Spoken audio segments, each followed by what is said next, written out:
For some reason you might lock your app and hide the app and you cannot find it, so here is the video for you. So with iOS 18 there is a new feature where you can lock your app with your Face ID or hide the app completely from the home screen or app library. Now to unhide the app, it is pretty simple. Swipe all the way to the left until you see the app library, scroll all the way down, and here you're gonna find the hidden folder.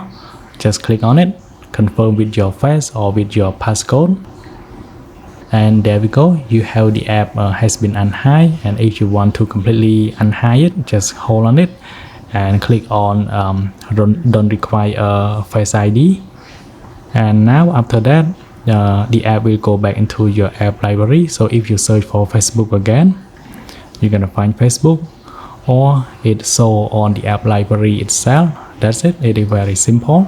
Thanks for watching. I hope you like this video. Then we'll see you guys in the next one.